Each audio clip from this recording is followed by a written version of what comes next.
If you haven't seen it yet, the central plot of the 2024 blockbuster hit Twisters revolves around scientists in Oklahoma attempting to solve tornadoes. The once-in-a-generation tornado outbreak continues across Oklahoma. We've never seen tornadoes like this before, and we need your help. No, I don't chase anymore. Kate, we can save lives. Their proposal, basically, is to deploy technology inside a tornado that can absorb the moisture of a storm and cut off its energy source. Here's the mystery. We don't know how a tornado forms. We see the hook on the radar, but What are all the invisible factors coming together? But for their devices to work, our heroes first need to increase the amount of rain. You know, for plot reasons. While the movie science is pretty flimsy, it did make me wonder, if you could become Storm from the X-Men and have the superpower to control the weather, what would you do? I would have every day the perfect fall day. Yeah, make it rain and snow. I would make so much more snow. I'd probably just keep it at a good 60 to 70 all the time. Then maybe if I had like a bad day, then I'd make it rain. I would get rid of any opportunities for snow or ice, and it would only be sunny all the time. If it's sunny all the time, won't like all the crops die? Yeah, I didn't think about that part. I respectfully redact my statement from earlier. We do need crops. See, it's not as easy as it seems. Well, what if I told you that scientists can control the weather? A little bit. How do you feel about that? Should humans be able to make it rain, hail, or snow on command? I would totally control it. I mean, that's a no-brainer.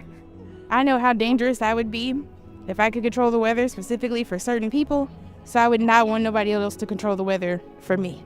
It's a tricky one because I would say no, but I think we kind of have to at this point to fix our mistakes. Hard no. Mother Nature's got it going on. It's a hard thing to conceive of doing with it's not putting some kind of chemical out or doing something that would make climate change worse. My first reaction when you asked that question, should we control the weather, was I believe we already are. It's true. Our actions do affect the climate. But scientists have been trying to remedy that by performing weather experiments for nearly 80 years. And the greater implications of their work might surprise you. From the Sowers Institute for Medical Research and KCUR studios in Kansas City, this is Seeking a Scientist, a podcast where science fiction meets reality. I'm Dr. Kate Bieberdorf, aka Kate the Chemist, and in this episode, we're looking into the weather modification technology used in Twisters called cloud seeding. It's been around since the 1940s, and yet most people have no idea this is even happening. Cloud seeding is becoming an increasingly popular practice in the arid western region of the U.S. to meet the growing demand for water. Making snow, changing the weather, it sounds like the beginning of a Marvel movie. People are turning now to an old method, cloud seeding, to try to get it to rain and snow more. This is a water story. This is a water crisis story. This is a climate story. But what is cloud seeding? How does it work? Cue the sun. We're going to be accessing the weather program now. And could it be one of the solutions to climate change? It's difficult to explain what really cloud seeding is because it impacts so many different areas and people do it in so many different ways.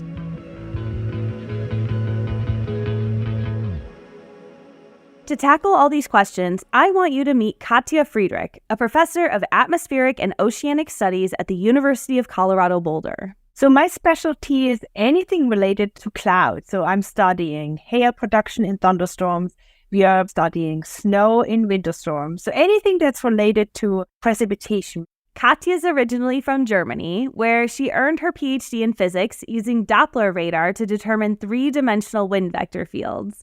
And now in Colorado, she's trying to understand how cloud seeding could be used to produce precipitation in various environments. The goal is always to improve the forecast or actually improve whether there's any kind of severe weather coming up, whether we can warn people and really understand what's going on. So a lot. You do a lot. It sounds like. But everything in the cloud. Everything is in the cloud. The woman loves her clouds.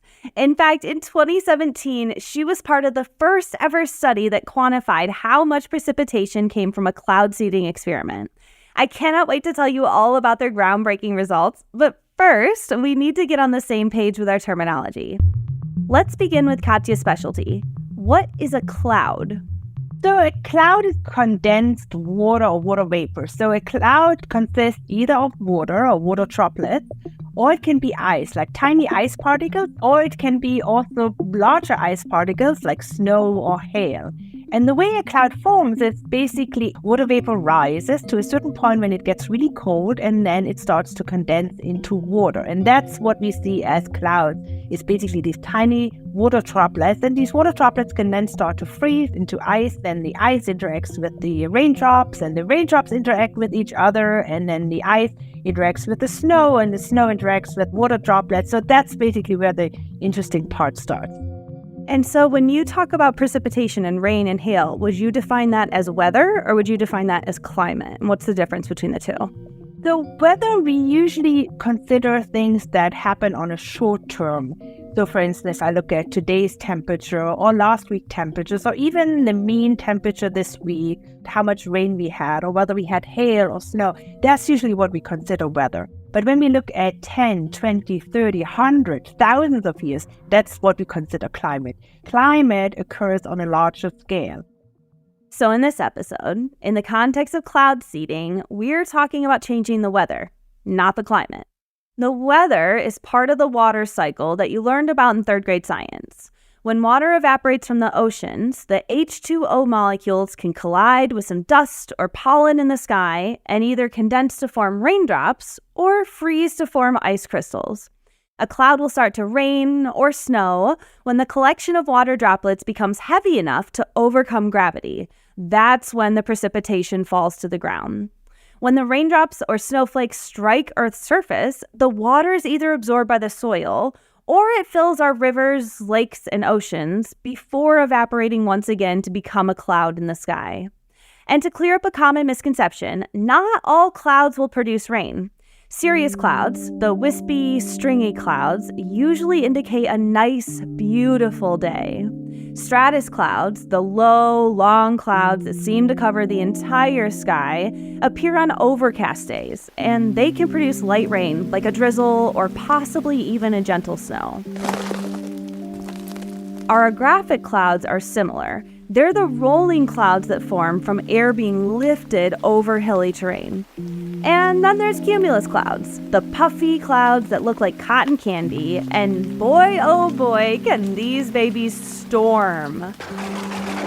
If we're looking for a cloud to seed, cumulus and orographic clouds are by far our best options. So by now, you're probably really wondering, what is cloud seeding? Cloud seeding is just trying to extract moisture from clouds that usually don't precipitate, they don't rain, or they don't snow. So on a really nice summer day, we have a ton of clouds in the atmosphere or in the sky, and these clouds all have precipitating particles. They have rain or snow or any kind of particles, but they don't necessarily fall out. When we talk about cloud seeding, we're trying to extract that moisture from the cloud that is just hovering around there.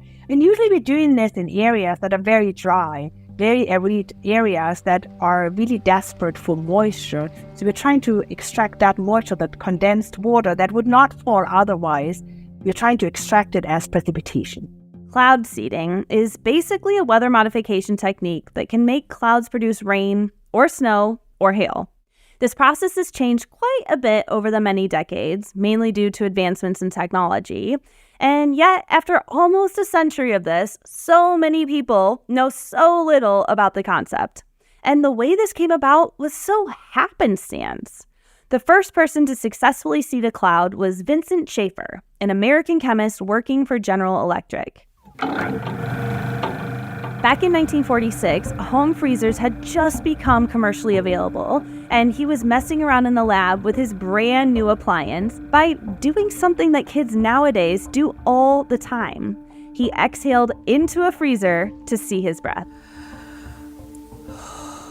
Then, he grabbed some dry ice and dropped it through his little cloud, and what he observed was shocking.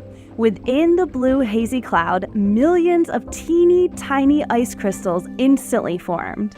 Later on, he swapped out the dry ice for a really cold sewing needle and learned that he could draw ice crystals into his cloud. A few months later, he took his experiment to the sky where he, I'm not kidding here, chucked dry ice out of a moving airplane to see if he could generate precipitation.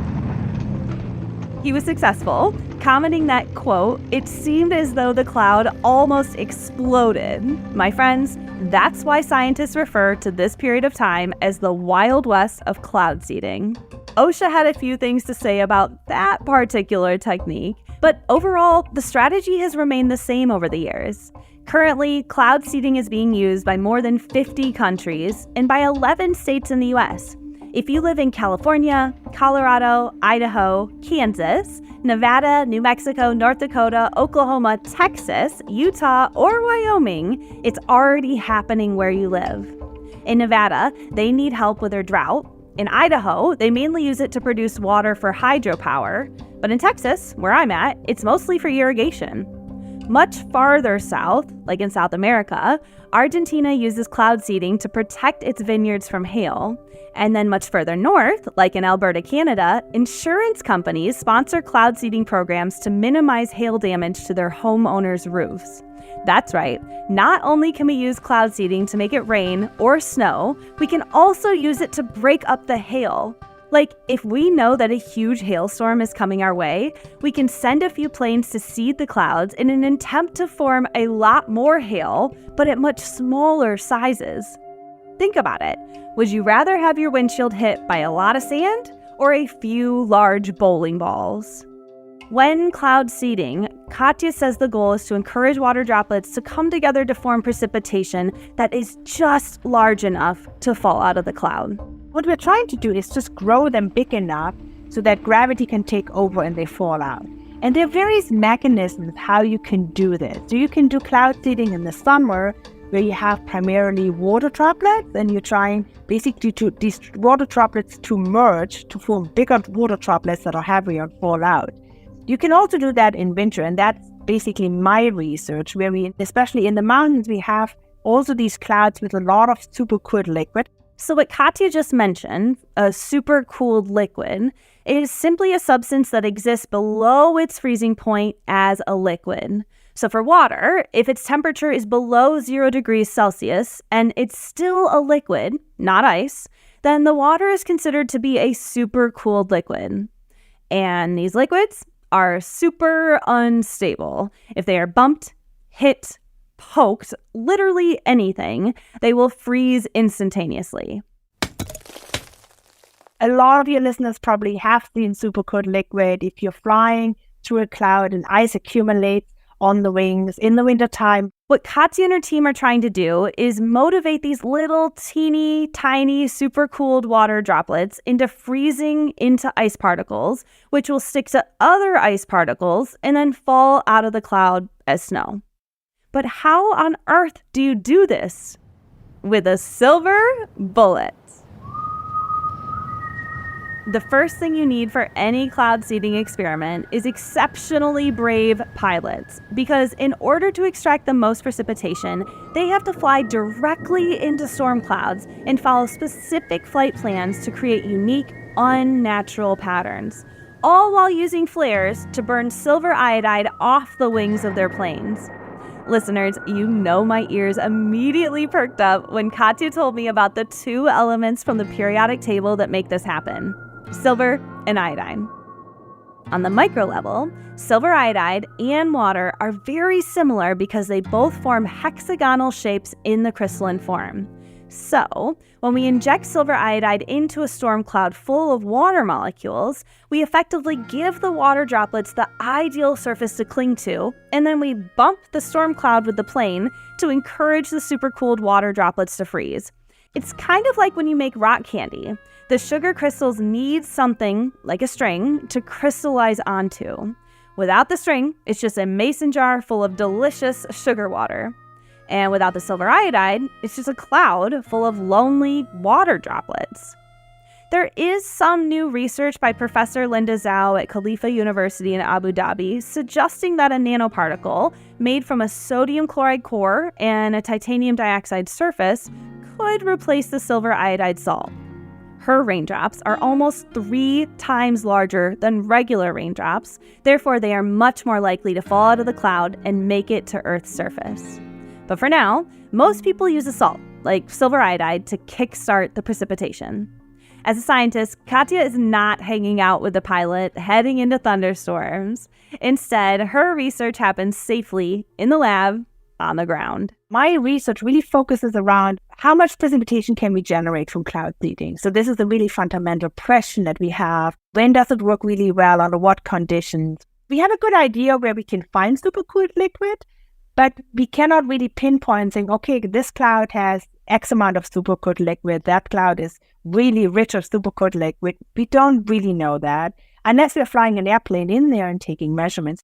And that's precisely what Katja and 5 other teams of brilliant scientists set out to do with their SNOWY experiment. SNOWY, SNOWIE, is short for Seeded and Natural Orographic Wintertime Clouds, the Idaho Experiment. And the goal of SNOWY is to understand first how precipitation forms and evolves within a storm, and second, to determine the role silver iodide plays in snow production. We were basically piggybacking on a company, Idaho Power up in Idaho. They are doing cloud seeding on a daily basis. So this is a power company, and what they're trying to do is they're basically trying to increase the snowpack, because snow is a really easy way of storing water. Because even if I precipitate or generate water, I need to store it somehow. So snow is a good one because it melts in the spring. We can store it in reservoirs as it goes down. Really, primarily, they're doing cloud seeding to fill up their reservoirs. The problem is, no 2 clouds are identical. Once you modify a cloud, you don't know what would have happened otherwise. This was a big issue for her. How was she going to prove that their experiments were actually working? It's really hard to control the variables of a thunderstorm, and critics were, in my opinion, quite fairly pointing out the holes in cloud seeding experiments. No 2 clouds are alike, so in nature it's really difficult because once you change it, you don't have proof that this is really from seeding or whether the cloud is doing this already. This is why Katja and her colleagues moved to numerical models to make their case, by using radar and precipitation gauges to collect before and after data. And I'm really glad they did this because they determined that Idaho Power pulled enough snow out of the clouds that they could have filled 235 Olympic-sized swimming pools with water in just over an hour. And that was very revolutionary when we published that. We were one of the first teams who could really show the entire chain of events. We're putting the silver iodide in there. We can see this change and we can see the precipitation falling out. How did it make you feel to be part of this big breakthrough that people have been trying to quantify for years and years and years? I just realized this so much later because giving these interviews, doing these podcasts, I think that is pretty exciting. But to be quite honest, it's actually not a lot of snow that we can generate over this large area. I mean, it sounds a lot, but it's a large area that we see. And that tells you that actually clouds are pretty efficient in generating precipitation. They don't really need our help to get going. It's just like a few clouds or a few instances where we can maybe just squeeze out a little more snowfall. Visually, it's a really cool experiment. Using radar, Katja and her team could monitor the density of the seeded clouds, and they'd watch with mounting anticipation as the bottom of the clouds would become heavier and heavier as more and more water droplets attach themselves to the silver iodide nucleation sites. It could take up to 30-ish minutes for the light rain to start making its way down to Earth's surface, but sometimes it would start raining immediately. Researchers on the ground could tell it was a result of cloud seeding because the rain came down to the Earth in these bizarre, unnatural zigzag patterns. Usually, if you look at the radar of a storm, precipitation appears in lines or blobs, but Mother Nature giving us zigzag patterns that precisely follow the flight plan of a cloud seeding plane, I'm not going to say that will never happen, but it's highly unlikely. Even with the zigzag rain, they still had their naysayers. You cannot please everyone when your experiment includes shooting chemicals into the air. It's going to create a lot of controversy.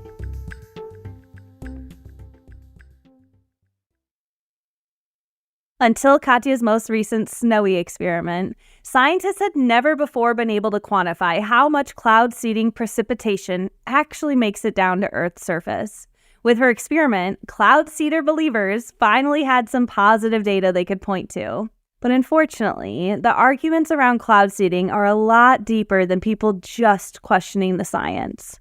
At the beginning, I was not so excited to work on cloud seeding because cloud seeding is very controversial. I have a lot of people coming up to me and saying, oh, how can you do this? What are the critics saying? Why is it a controversial topic? Yeah, so I think the controversy starts a little bit, again, going back when people started to discover that we can actually do cloud seeding and that we can extract extra precipitation. Back in the 50s and 60s, people were pitching cloud seeding as a technique that was the answer to all of our problems, like drought. So remember, the Southwest is very dry. Even the central U.S. is very dry. So we do need a lot of water. And if someone comes up and says, oh, we have this method, there's no question about it, it works, and we can generate precipitation, then of course everyone signs on to this. But then the reality kicked in and we could not actually produce as much rain or precipitation or basically solve the drought issue with cloud seeding. So people were going back and say, okay, it doesn't work. I don't even want to hear about this. Then we have another side where people then were claiming flooding on cloud seeding. And so it basically both sides. It doesn't work. It just works too much. It's like she can't win. Too much rain could cause flooding. Not enough rain, and we've wasted 80 years of research, and more importantly, this valuable resource is running out. And on top of that, there's this whole aspect of scientists putting chemicals in the sky. Okay, you're putting silver iodide in a cloud. Of course, this ends up in the ground, it ends up in the water. So you're basically contaminating rivers and lakes. At least, that's what the critics accuse Katja of. But she's not. Humans can tolerate up to 50 micrograms of silver per liter of water before experiencing any adverse health effects. The water under the seeded clouds had about 0.01 micrograms of silver. That's 5,000 times lower than what we can handle. And if you really think about it, is cloud seeding that different from what the rest of us already do on a daily basis? Every time you get in a car, you exhaust particles and you're manipulating the weather. You even manipulate the climate. Every time you get into an airplane and you fly through a cloud, you basically seed the cloud. You're doing cloud seeding. So we don't have to be these hypocrites saying, oh, you're doing this, but I'm not doing this. We are all part of this. So there are a lot of aspects around that. What I also say to critics about cloud seeding is that, we need water, and a lot of infrastructure would basically collapse, whether it's tourism, whether it's agriculture, whether it's hydropower, if we do not have enough water. So we as a society have to come up and say, okay, what can I tolerate? Even as a personal individual, what do I want to contribute? Where do I draw the line? Do I want to stop having showers? Do I want to stop watering my lawn? So we need to come up with something. If people say cloud seeding is off the table, sure, but then you need to come up with something else. One way to figure out if cloud seeding is even worth researching is to pull out a calculator and run the numbers, which they did in North Dakota. A study from 2019 showed that they typically invest around $900,000 a year in a cloud seeding program, primarily as a way to mitigate hail damage to farmers' land. Basically, the smaller the hail, the more likely it is for the plants to survive. The results vary by crop, but on average, the program has a minimum benefit-to-cost ratio of 35-1. So for every dollar they invest, they get at least $35 back. These numbers were so shocking that they decided to do a sensitivity study and found that if North Dakota only gets 13% of the scientists' estimated rainfall, then it's worth the state's time and effort. But North Dakota can't do it all on its own. When we talk about cloud seeding and water generation, all the states have to work together. Otherwise, it doesn't work. Because this is not a state problem, that is a country problem. And so upstream, downstream, they all need to sit together. We all have to work together on this. Otherwise, it could turn into a dog-eat-dog world where states are fighting each other over clouds. Problems in one area will extend to another area if someone doesn't tackle it. Weather does not care about our borders. Thankfully, in 2023, the United States Bureau of Reclamation funded a $2.4 million grant to cloud seed all the western states whose rivers feed into the Colorado River, which is a major waterway that impacts so many people. The idea is to extract as much moisture as possible from the atmosphere in the upper Colorado River basin and then fill the Colorado River's reservoirs. They're going to use planes, as usual, but they're also investing in new generators that will power cannons that can shoot silver iodide into the clouds from the ground. And speaking of shooting, if you know anything about the U.S. military, you may not be surprised to learn the Air Force tried to use cloud seeding to gain tactical advantage in Operation Popeye by attempting to extend the monsoon season during the Vietnam War. It was successful. 82% of seeded clouds produce rain, but one storm had a mind of its own and moved across the Vietnam border and absolutely hammered the U.S. troops with 9 inches of rain in just 4 hours. After the war, the ENMOD Treaty was signed. That's the Environmental Modification Convention Treaty, where everyone agreed to ban the hostile use of environmental modification techniques like cloud seeding. But currently, cloud seeding finds itself in a bit of a gray zone when it comes to regulations. Getting everybody to agree on any one thing seems nearly impossible these days. Take the farmers from North Dakota. Even with the 35-to-1 benefit-to-cost ratio, they still cannot all agree that cloud seeding is the best option for their crops. But maybe we can make some progress in the near future?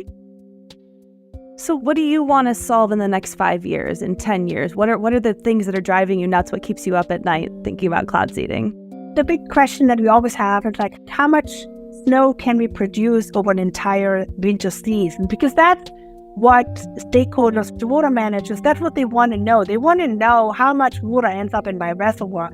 They're not interested in the 80 Olympic-sized swimming pools that we produced on February 10th. And that's what we're trying to do with numerical models. We're trying to simulate for this particular area, how much snow do we have on April 1st? April 1st is usually the cutoff date. It's my birthday, but it's also the cutoff date. So April 1st, they want to know what's the snowpack, how much water ends up in the reservoir. Katja is trying to find the patterns in her data.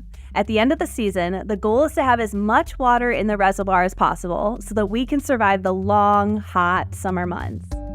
Is cloud seeding the answer to taming tornadoes like they did in this summer's blockbuster film Twisters? Hard no. It was an entertaining movie, and Glenn Powell and Daisy Edgar-Jones made meteorology look really good. But without giving away too many spoilers, that ending is pure science fiction. Could cloud seeding be the answer to climate change? Katja and I both agree the answer is no. We just don't get enough rain for it to be the one solution that fixes all of our problems, especially since it only works when we have the right clouds in the sky at the right time of year. But can it help us get through longer periods of drought? Absolutely yes. And so Katja's team is examining the different winters up north. She's comparing the specific environments of each season and then determining how much precipitation was actually produced that year. And she let me in on a little secret. She's looking at another state now, too. You're just gonna have to wait and see if you get more rain or snow this winter. Because if you do, Katja may be to blame. Who knows, maybe she's walking around your neighborhood right now, looking up at the clouds and searching for answers. Well, I have a lot of questions. You're a perfect scientist. Exactly. Okay, before I let you go, let's do a quick rapid-fire question round. Are you ready? I'm ready. Summer or winter? Winter. Rain or snow? Snow. Thunderstorm or tornado? Thunderstorm. Favorite type of cloud? Cumulus. Favorite song about rain? I don't know. What is it there? I don't know. I need to pass on that. Can I pass? You can pass. I thought for a second you were going to say It's Raining Men, and I was just willing you to say that. That was probably the only one that came to my mind. Oh, I'm so happy. I'm so happy about that. Okay, very last question, and this is yes or no only. In your opinion, can we control the weather? No, but we can modify it. I'll take it. I will take it. I knew there was no chance you were giving me a yes or no in that, but I had to ask. Well, thank you so much for your time. This has been such an honor. Thanks for having me. Y'all, I had the best time interviewing Katja. I hope you enjoyed listening to her too, and maybe you learned something that you can share with the next person who dares to bring up the weather. All right, y'all, that's it for now. We'll be back next month with an episode I've been begging my producers to do since the first season. We're finally looking at the science behind Jurassic Park. I'm simply saying that life finds a way. You don't want to miss it. Thank you so much for listening to Seeking a Scientist, and special thanks to everyone who's been writing reviews and sharing this podcast with their friends. It really does help us celebrate badass scientists like Katja and get them that standing ovation they so deserve. If you want to connect with us, send us your ideas, your science questions and feedback, or even just a note to tell us your thoughts on controlling the weather. You can reach us via email or send a voice memo to kate@seekingascientist.org. Seeking a Scientist is a production of KCUR Studios in Kansas City, made possible with support from the Stowers Institute for Medical Research, where scientists work to accelerate our understanding of human health and disease. It's hosted by me, Dr. Kate Bieberdorf, aka Kate the Chemist. You can follow me on Instagram and TikTok at Kate the Chemist, or the pod at Seeking a Sci Pod. Our senior producer is Suzanne Hogan, our editor is Mackenzie Martin, and our digital editor is Gabe Rosenberg. This episode was mixed by Suzanne Hogan, and a huge thank you to Celia Morton, who talked to you all on the street. And special thanks as always to the team at KCUR Studios, Byron Love and Genevieve DesMarteau. You heard clips this episode from Twisters, X-Men, X-Men Dark Phoenix, the BBC Sound Effects Library, the National Science Foundation, MSNBC's MTP Daily, The Truman Show, and Jurassic Park. Our original theme music is by The Coma Calling, and you heard additional music from The Weather Girls and Blue Dot Sessions. Stay nerdy, my friends.